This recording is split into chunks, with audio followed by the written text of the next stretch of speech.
Hello there, my name is Alex Scarrett and I'm a marketing executive at the National Housing Federation. Today I'm here with Imran Mubeen, Director of Treasury at Bromford Housing Association, who will be chairing this year's Treasury Conference and exhibition on Wednesday, 4th of October. I'm also joined by Rebecca Tozer, Associate Director in Debt Capital Markets and Risk Management at Lloyds Bank. Today we'll be discussing the role of Treasurer, how Treasury is important in the sector, and what people can take away from the Treasury Conference this year should they attend. Okay, welcome both of you. Alex. Hello.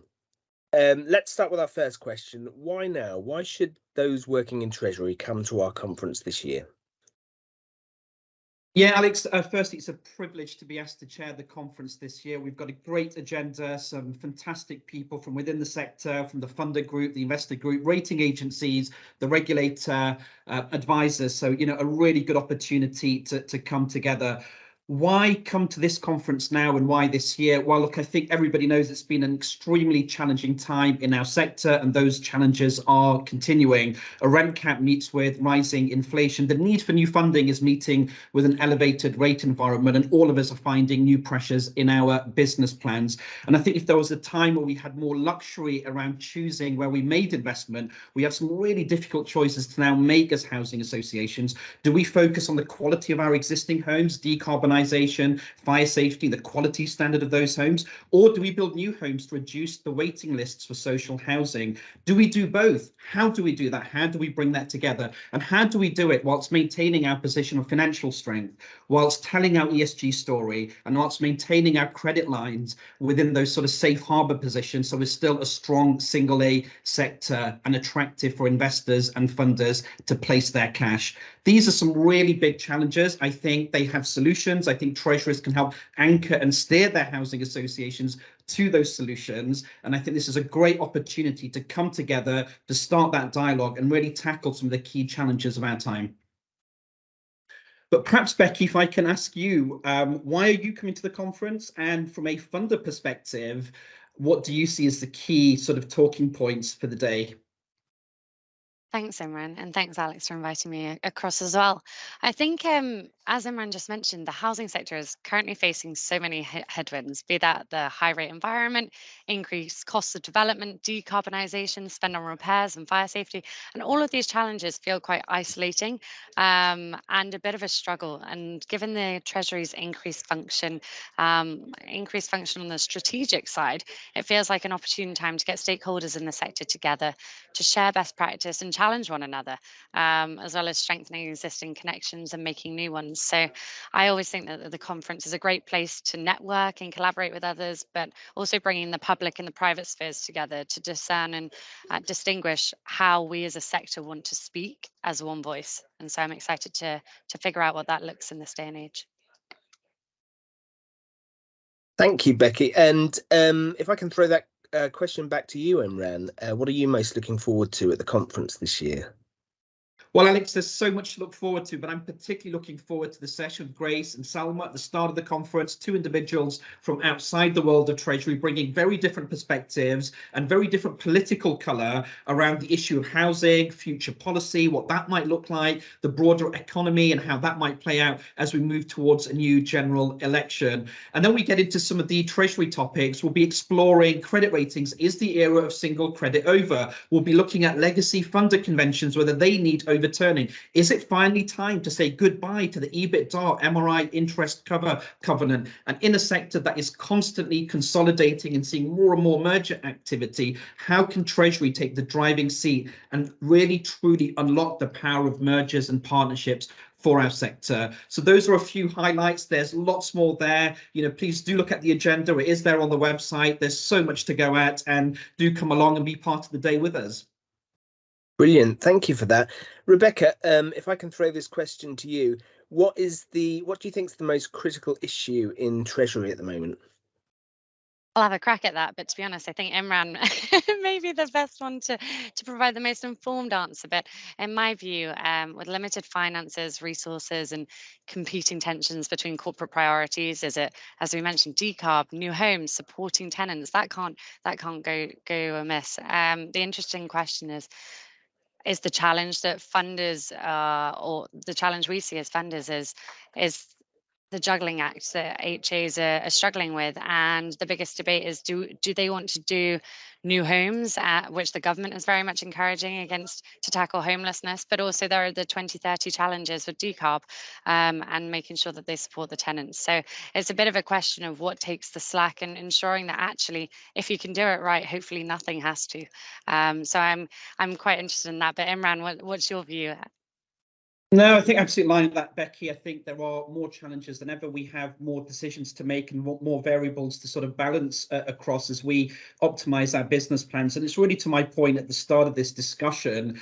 We have now pressures where a rent cap meets with rising inflation. As you say, we see an elevated rate environment, and we do see more pressure in those business plans. I think as treasurers, we can really drive forward that activity in a very proactive way. And if the sector has been reactive at times in the past, I don't think that approach will work moving forward. I think it really is about taking a very proactive approach to business planning in view of all of those challenges and making some really difficult but important decisions so we support the customers who are living in our homes that are there at the moment, but also so that we bring more customers into more social rented homes as we look to address the housing crisis in the UK. Brilliant. Thank you very much for answering that, Imran. So if I can move on now to another kind of topic, could you tell us a little bit about the sustainability reporting standards and how they will affect ESG reporting? Imran, if you'd like to start on this. Yeah, so I think the sustainability reporting standard has already made a huge impact on the sector. There have been a number of housing associations who have now signed up, and Bromford absolutely remain passionate supporters of the standard. I think the conference will allow us to have a sneak peek into SRS 2.0. So Andy from the Good Economy, who's been one of the pioneers behind the SRS, will really set out the vision for the second iteration of reporting. We'll also explore themes around unification. We are seeing more and more requests coming in around ESG disclosure, not just around the SRS, but from the Investor Association, from individual investors themselves. So how do we unify this to create a single reporting standard so we're not lost in a sea of constant reporting, but we can move to reflection and action, and ultimately so ESG can make a difference to the lived day-to-day experiences of our customers. We'll talk about the need for audit. Should our sustainability impact reports be audited? Is that of value? Does that help the data to stand up with the credibility it needs and deserves to really sort of chart our progress? And one of the other things we'll really be looking at is the SRS is broad. It goes into quite a bit of depth. We're big supporters of that, but it is the kind of key driver of ESG outcomes being lost in that sort of broader report. Is there now a need for golden metrics? Is that valuable? Can we have a consistent set of golden metrics for the sector, just as we have a value for money sector scorecard? We'll be joined by Anthony Marriott, another pioneer from Peabody who helped develop the SRS, and also from Becky as a funder. And Becky, perhaps I can ask you, as a funder, how do you use the SRS before making lending decisions? Great question, Imran, and I won't give too much away because I want to make sure that people attend our session. But I think it's really interesting because, as we mentioned, with the drive towards sustainability becoming increasingly important across both the HA space, where it is obviously we see compared to some of the other sectors, the HA sector is really focused on the social side, which is something that other sectors aren't so focused on. But there's increasingly focus on environment and governance as well. And so it's really good, in my view, that the SRS is that perfect tool for bridging the gap between investors, lenders, and housing associations to make sure that we're all speaking the same language and using the same tools to demonstrate sustainability performance. And I think one of the things I'm excited about, I know that the SRS has just had its 100th HA adopter, which is really exciting. And so it's now it's big enough. I think we need to use the opportunity to use it as a tool and start challenging those lenders and investors who are still providing an 130 question questionnaire to HAs, because really you guys have better things to do than answering these questions, to be quite frank. So I think what we need to do and what we've tried to do internally is educate our credit teams on how to use the SRS to ensure that we get the most from it, but also reminding them that it's an iterative process. It's all about making sure that you feed into the workshops and to the reviews to make sure that this final document is the document used across the sector and funding landscape. Last question. What can people come away with if they attend the conference this year? Rebecca, shall I start with you? Sure, absolutely. So if you attend our session in particular, chaired by the excellent Imran, I hope you come away with a sense of clarity on the way forward for ESG reporting, the urge to check out the standards and see how many criteria you already meet or report on, if you're not an adopter already, but also the confidence to take the next step forward, be that in sustainability itself or ESG reporting. Sometimes I feel like it's a bit of RPs feel like they're in their own bubble and that they're struggling with so many things on the finance side, particularly as we say with the move just from operations to strategy as well, that I think it will be really good to unpick these big issues and share ideas. Sometimes I find at a conference, I sit there and I think, oh God, there's so many things that are happening in my day-to-day life. But when you sit there and you listen to some experts in the field, you get a sense of peace and clarity coming over you. So I really hope that that's what people get at the conference this year. Brilliant. And over to Imran.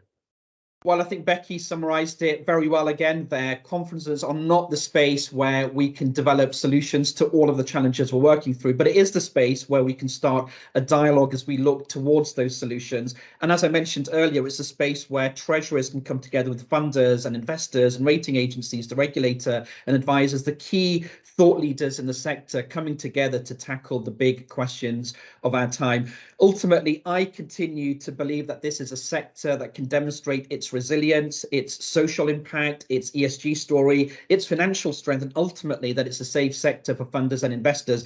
That's becoming more and more challenging given some of the things we're now working through, but I still think that that vision for the sector is still there. And as treasurers, I think we can help to shape that narrative, to tell that story. And I think this is the space where we can start to look at maintaining that story as we work through the coming years. So please do join us, come along, join the discussion, help create that dialogue. Let's be part of a sort of working group as we move forward and really take the very best of what our sector has to offer and showcase that to the broader audience, both within the sector and outside of the sector. Okay, thank you both for joining me today and answering some really important questions. I look forward to seeing you both at the Treasury Conference and exhibition on Wednesday, 4th of October 2023. Thank you, Alex. Thanks, Becky. Thank you. Thank you, Rebecca. Thank you, Imran. Bye.